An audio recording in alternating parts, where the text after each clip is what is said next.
I have to thank you, Ms. Vinita Bali, for joining us for this conversation. Ms. Bali, the chairman of CII National Committee on Nutrition, we are looking for your thoughts on a lot of initiatives that has been under the CII recently. But most importantly, right now, we are looking at what's happening with the Protein Week 2021. In fact, there is a study that Danone and CII have recently done, the results of which were shared with us earlier today about the Protein Week with being first of its kind quality of life survey that you have done among Indian adults, which was administered by Ipsos across 8 Indian cities with a sample size of over 2,762 Indian adults. Now, I don't want to go on talking about the study already because we will be hearing some from you as well. I actually just want to first get a sense from you, Ms. Bali, what really was the role of CII under this initiative? So CII did not have any direct role to play as far as the quality of life study is concerned. That is an initiative of Danone.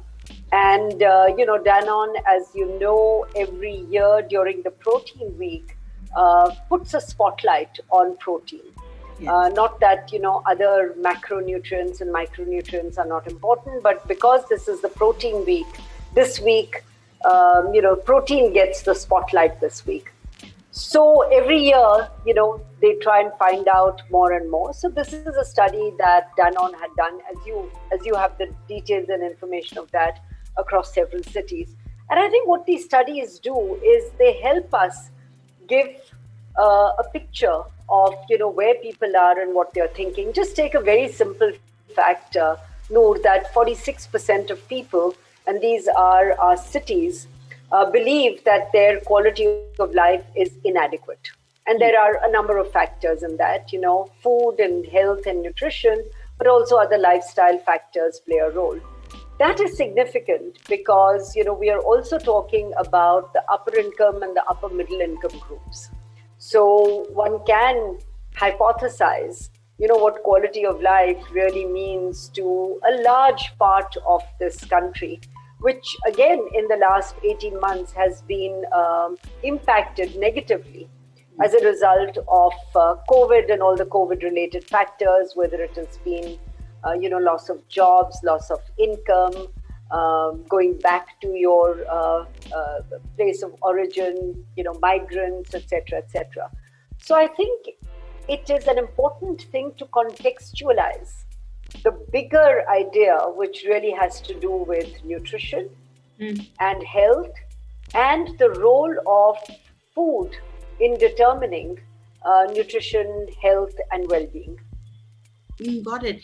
In fact, nutrition has been quite a subject that corporate India also picked up. You yourself drove the agenda in your earlier avatar when we saw innovation happening at that level to make it accessible to households. I just want to get a sense from you, in your member organizations, really, how have you seen the quality of life change after so much of time, despite given the amount of work that really was done on the subject? Yeah, Noor, so again, I want to contextualize. When we think about companies and what companies do and the products they make, etc., the fact is that in India, only about roughly 15% of food that is consumed is bought, branded and packaged. So 85% is still unbranded and unpackaged and so on. So when we talk about the work that companies are doing, etc., we are talking about that 15%. The CII Committee on Nutrition, however, works with state governments, development partners, etc., on addressing the remaining 85% as well. So just to be very specific and to give you an idea, together with partners like GAIN, etc., a lot of work has been done in the states of Rajasthan and Madhya Pradesh to fortify with vitamins A and D the edible oil which is sold in those states. In fact, several years ago, Rajasthan made it mandatory that all edible oil should be fortified with vitamins A and D. So the work of CII and GAIN really was to work with what we call the unorganized sector players, but let's call them the unbranded players, to develop the supply chain and the wherewithal and the capability of fortifying that oil with vitamins A and D, you would have read recently that several of the dairy companies have taken a decision to fortify milk that's sold with vitamins A and D. The government has made an important announcement which will reach 800 million people in this country who rely on the PDS system for the requirement of wheat and rice. So the first initiative really is to fortify all the rice that goes through the PDS system. Now, in a country like India, with fairly large levels of undernutrition and malnutrition, and the difference really is in undernutrition, I am deficient both in terms of macronutrients as well as micronutrients as well as calories. Whereas in malnutrition, I could be consuming excessive calories, but still be deficient when it comes to vitamins and minerals, which are generally referred to as micronutrients. So the work has to be done in a very comprehensive manner. You asked me a specific question about industry. So one of the initiatives, of course, there are several, there are things, so let me divide it into three. There are things that each individual company is doing. Danone with the Protein Week. We've got companies like DSM that have launched products in the market which are really very easy fortificants. So, you take a sachet of the New Shakti product they've introduced, you mix it with a kilo of rice, and you've actually fortified your rice at home. So there are initiatives that individual companies have taken on looking at providing better nutrition, either through additions like fortification or through reformulations like reducing the content of sodium, sugar, and fat in the product recipes. The second initiative is what companies are doing across the board together with development partners. A very important initiative there is something called Impact for Nutrition, which the CII is involved in partnership with UNICEF and Sight and Life. And that is a whole program that goes to companies, food companies, non-food companies, every company. So we've got, for example, companies, steel companies, IT companies, etc., that have signed up for this. Under this initiative, what is shared with employees of the companies are facts about nutrition, changes that can be made to your eating habits, to your individual lifestyles, not just yours as an employee, but your entire family. For example, what are the special nutrition needs of, let's say, a woman who's just given birth to a child? What are the special nutrition needs if you've got, certain lifestyle issues, etc.?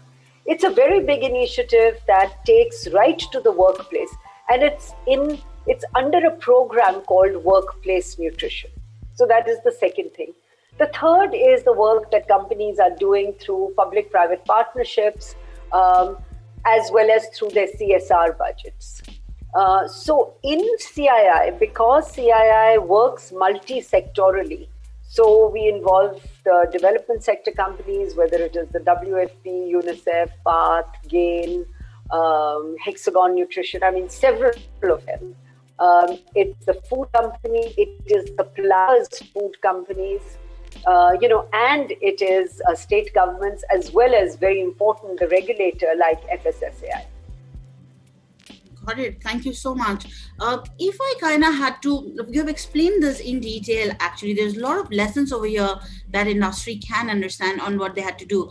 But, if we had to kind of give them like top 3 or top 4 things that employers must do, especially when it comes to uplifting the quality of life of their employees, what would be your, top 3 tips or to-dos? So, Noor, actually, they are very doable and very simple. So let's start with the first one. There are several companies, and especially in factories, where the companies have cafeterias or canteens where the workers, white collar, blue collar, anybody comes to the cafeteria and eats from there. Now, under the Impact for Nutrition initiative, actually, we've worked with chefs across India to develop nutritious recipes. That employers can include in the food that is being served to their employees. So one very clear initiative is, the food that is being served through cafeterias and canteens can really be improved in terms of nutritious content. The second thing is signing up for something like Impact for Nutrition, where part of that includes, experts doing face-to-face sessions with your employees on the importance of food and nutrition, but also the importance of healthy habits and lifestyles. Because, it's not just about the food we eat, it is also how active we are or how inactive we are. I guess we're all sitting in front of Zoom meetings and in a situation like this, where most people are sitting at home looking at a screen, the tendency is to snack, to eat, to, not be very active. So even more important that we pay attention to nutrition. So companies can provide access to excellent information on food and nutrition. Talking about Danone, if you go to the Danone website, they've got a very interesting calculator there, which is called the, if I can get the words right, immunonutrient calculator.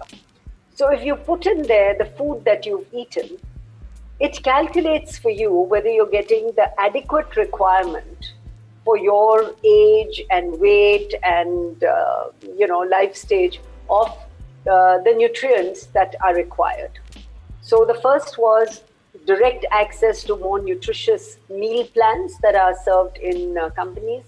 The second is access to information around nutrition.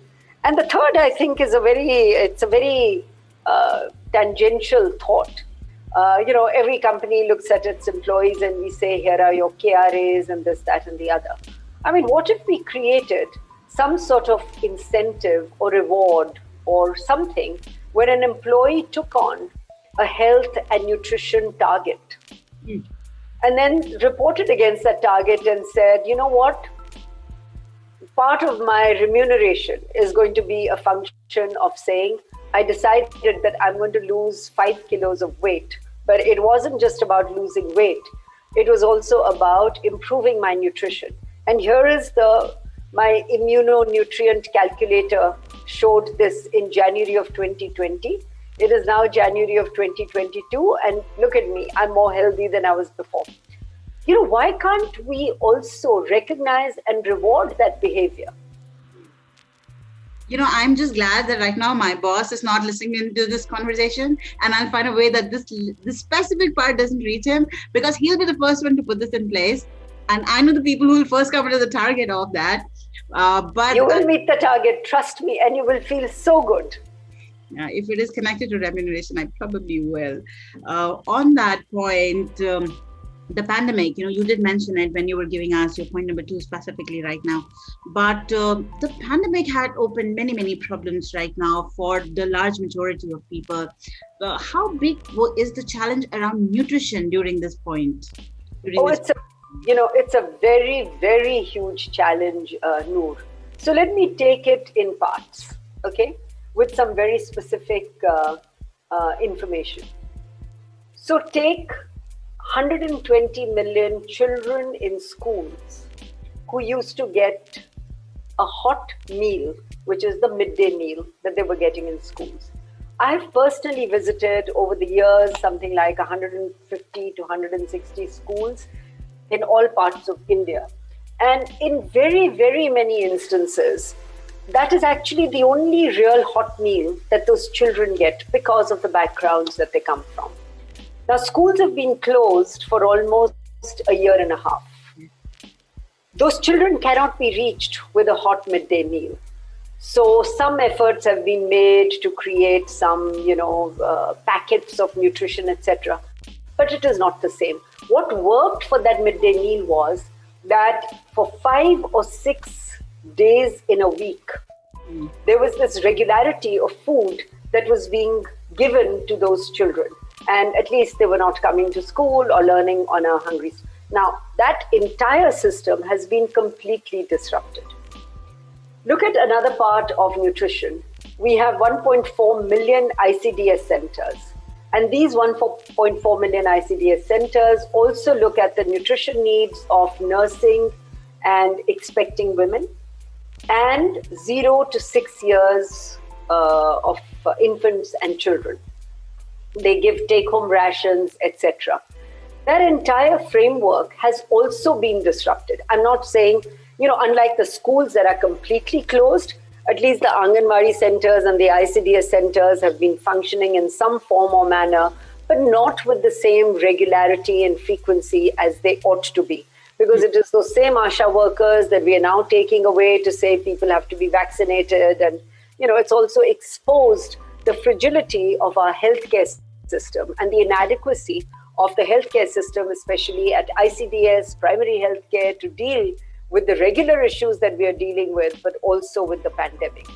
There are regular issues like, when children are born, they have to be vaccinated, etc., etc. A lot of those, as you must have read in, various media reports, have been pushed to the background. Now, we will not see the immediate impacts of it right now, but we will see the impact of it a few years later, and that's a big issue. The third thing, we've seen how many migrants went back, whether they have their ration cards to access the PDS system. And PDS at least gives a certain minimal basic quantity of grain and some dal or chana to 800 million people. So when you look at the building blocks of access to food and nutrition, they've all been disrupted. Yes. I'm going to change the question right now to bring it in this context, to bring it back to the CII. What probably are some of your future plans in addressing the various challenges that you have, specifically the nutrition challenges that you've outlined? So if you look at the role that the CII National Committee on Nutrition plays, we are not a body that can mandate, we are not a body, we are a body that facilitates. We are a body that brings together disparate actors in the nutrition landscape into a meeting place to collaborate and work. And I gave you specific examples of that. Development agencies, NGOs, CII at the state level, working with the state governments to look at the entire supply chain for how do you fortify wheat flour, how do you fortify edible oil, etc. CII is also the convening body for, bringing together industry to say, what is the role that industry can play in and of itself to make its recipes healthier by reducing what is not good. So lots of companies have, for example, taken away things like trans fat, from the recipes that they were making. The third thing of CII is to actually work with the governments and with organizations like Niti Aayog, etc., on policy advocacy. What needs to be done from a policy point of view. The government has also specified that in the midday meals, as well as in the ICDS, the salt that must be used should be double fortified. Now, it's one thing to say it should be double fortified.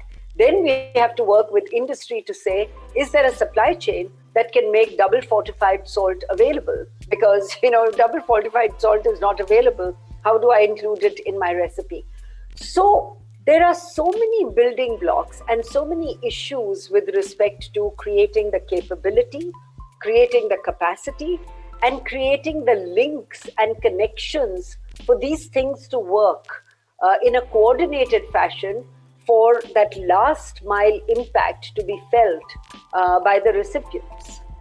You face challenges sometimes, Ms. Bali. Oh, everything is a challenge. Not sometimes, all the time. Every time we say the words a coordinated response to something or a coordinated action to something, especially given the context we are in, it becomes a bigger challenge than regular challenges. How do you kind of at least get all of them together to drive towards this? We are trying, but there's more work to be done than has been done. Let me put it that way. The government did create something called a National Nutrition Mission. But, again, some of those things have to be have to be taken on, I guess, in a more serious and tenacious fashion. And I'll tell you some of the difficulties. You know, when we talk about the midday meal, it's under the Ministry of Education. When we talk about ICDS, it is under the Ministry of Women and Child Development. When we look at facilities at primary healthcare centers, it is under the Ministry of Health or Rural. So it actually involves, you know, coordination across all the state and central and government players as well. One of the initiatives that we've taken in the CII committee is actually we've created a portal which is called AND, which is accelerating nutrition development, and that includes over 150 case studies of how companies have worked either as part of their business strategy or as part of their CSR programs in public-private partnerships to make a difference at a local, a regional, or at a district level.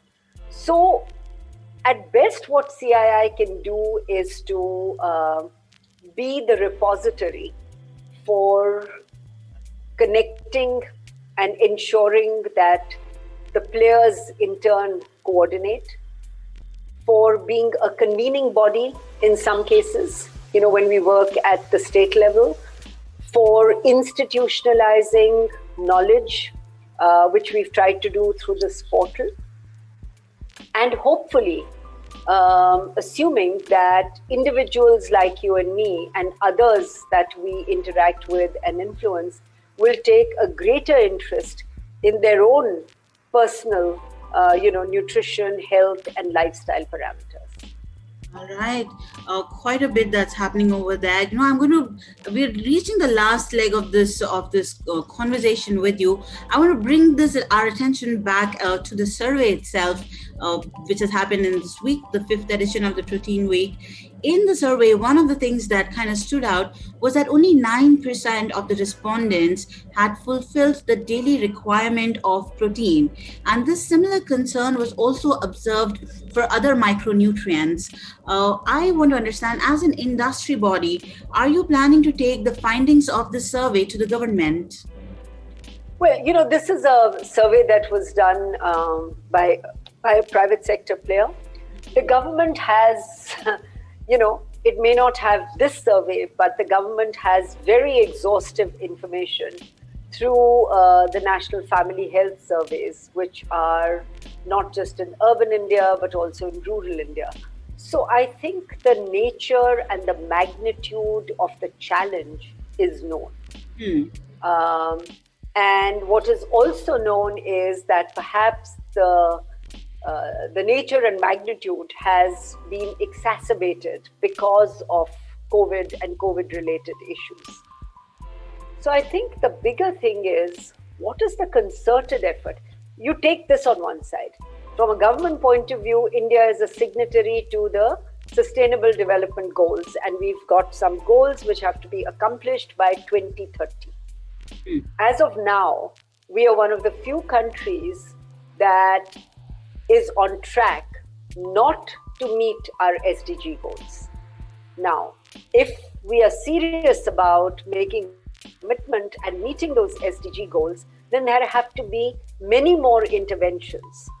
And some of those have begun, like, mandating that rice through the PDS system has to be fortified, etc., etc.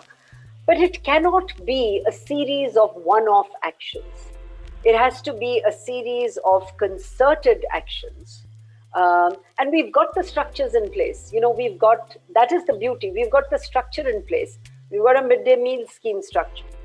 If we just created more nutritious recipes and said, these are the meals that are going to go through the midday meal, you would have seen a recent a note in the press which talked about some work that has been done to establish that children who've been regularly on midday meals have improved their nutritional status. So we've got the structure. The beauty is we've got the structures in place. We've got 1.4 million Anganwadi centers. We've got midday meals going to 120 million school children. We've got PDS reaching 800 million. If only we decided to put through these systems and structures that we have more nutritious food and did it, tenaciously and every day, we will definitely see a difference. There's no reason why there would not be a difference. It's the stop, start, which doesn't allow, nutrition, to take effect. And of course, there is a responsibility of the private sector in the recipes they do, the food that they do, and there are checks and balances on the private sector as well. There is the regulatory body, the FSSAI. There's an international index called ACNI, which is called Access to Nutrition Index, which ranks private sector players on the nutrition that they are providing in their food products, what they're saying and what they're actually doing. So there are many things. We just have to focus on the execution. Got it. I got it quite a bit. But Ms. Bali, you've answered all of my questions right now. Thank you for your time.